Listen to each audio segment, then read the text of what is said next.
Mesdames et messieurs, soyez salués où que vous soyez, partout à travers les quatre coins du globe. L'Occident décide désormais d'affronter la Fédération de Russie sans l'aide des États-Unis d'Amérique. Malgré les multiples menaces de Vladimir Poutine, malgré les multiples menaces de l'administration américaine, les Occidentaux, plus précisément l'Union européenne, a décidé d'affronter face to face les soldats russes avec l'envoi de 100 000 soldats occidentaux sur le sol en Ukraine en faveur des Ukrainiens contre la Fédération de Russie. Alors, cet envoi de ces soldats est basé sur la préservation des intérêts européens en Ukraine et aussi un soutien militaire à l'Ukraine.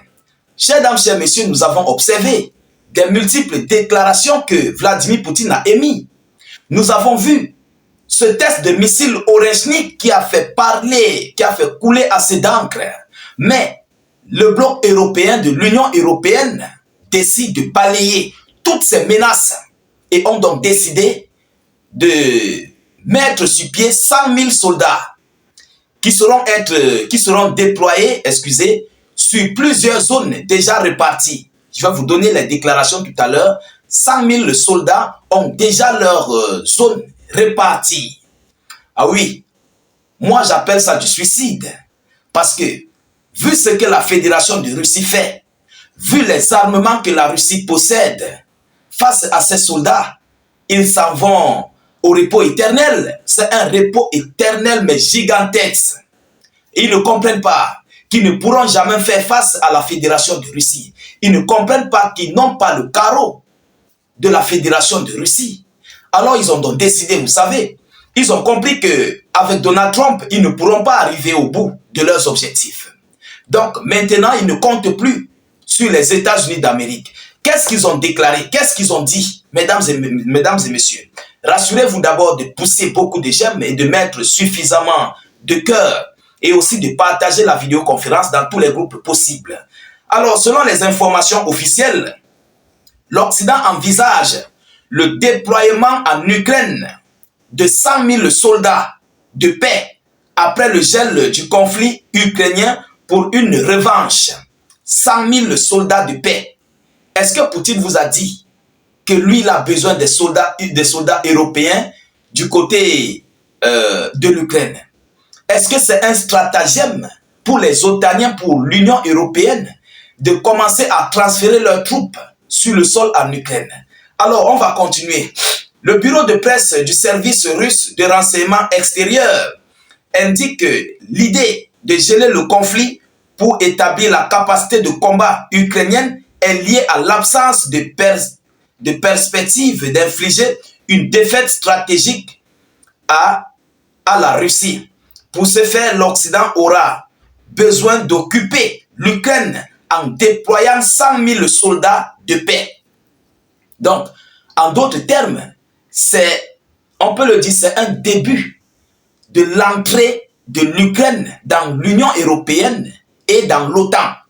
C'est un stratagème très performant, c'est un stratagème très sophistiqué que Zelensky est en train de mettre sur pied avec ses alliés. Vous comprenez?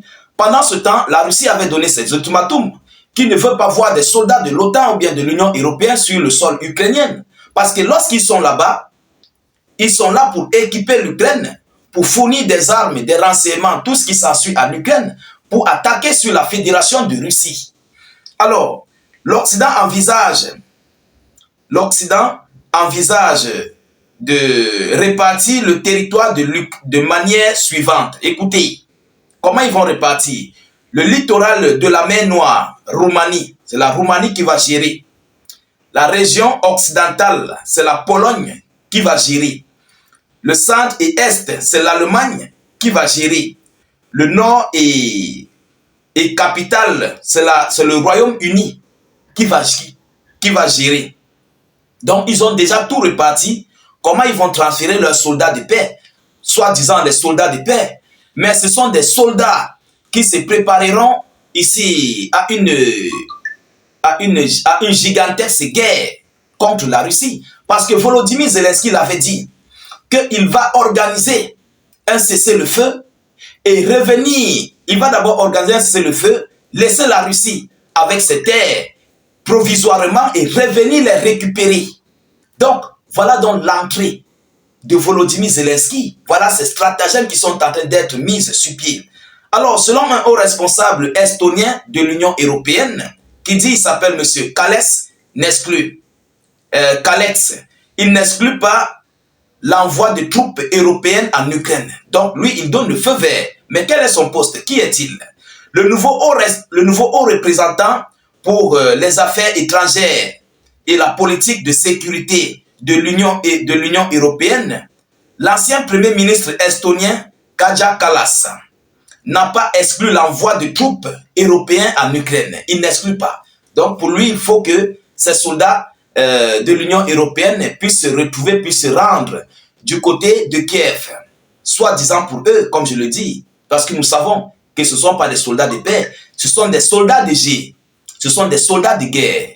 Vous comprenez? Mais il y a un stratagème. Comment faire pour les envoyer? Il faut dessiner sur le papier, sur le calendrier, que ce sont des soldats de paix. Mais à l'interne, on connaît que ce sont des spécialistes otaniens et de l'Occident. Vous comprenez? Alors, selon elle, exprimée à l'ANSA, il pourrait également être nécessaire pour contrôler le respect du cessez-le-feu si un accord est trouvé à ce sujet. Jusqu'à aujourd'hui, on discutait des pays prêts à envoyer leurs militaires en Ukraine. Je pense qu'il ne sert à rien d'exclure quoi que ce soit et de permettre l'ambiguïté en matière stratégique. Dans tous les cas, c'est à l'Ukraine de déclarer, a-t-elle déclaré, citée par l'agence. Donc voilà ce que cette dame a dit. C'est une haut cadre de l'Union européenne, vous comprenez? Mais d'abord, la première question qu'on doit poser à ces gens, qui vous a dit que Vladimir Poutine veut les soldats de l'Union européenne, bien de l'OTAN, sur le sol en Ukraine? Même s'il y a un cessez-le-feu, Poutine avait été clair. Il ne doit pas avoir de soldats de l'Union européenne ou bien de l'OTAN sur le sol en Ukraine, parce que dès qu'ils viennent, ils vont créer des bases. Et ces bases vont commencer à menacer la Fédération de Russie, à contrôler tout ce que la Russie fait. Ça, c'est le premier point.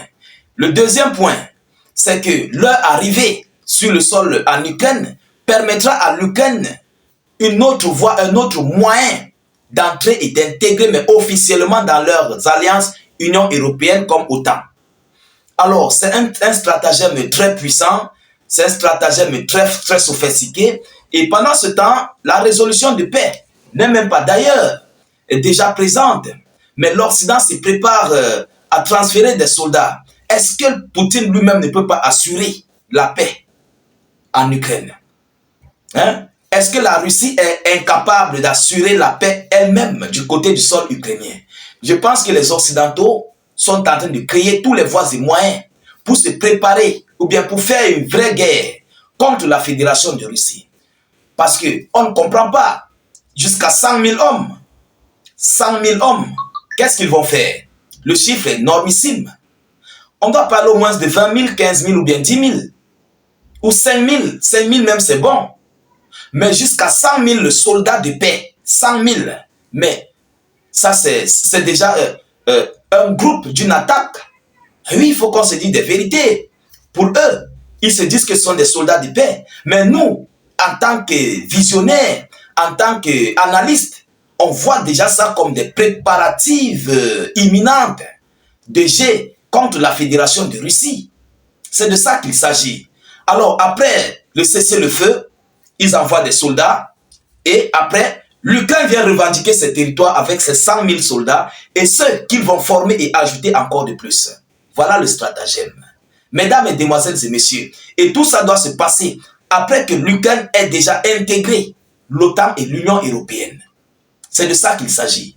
Alors, partagez au maximum la vidéoconférence, mettez-la surtout partout à travers le monde, mettez suffisamment de j'aime et beaucoup de cœur dans cette vidéo d'actualité. N'hésitez pas à rejoindre notre chaîne YouTube sur notre page Facebook via le commentaire, le premier commentaire sur notre page Facebook.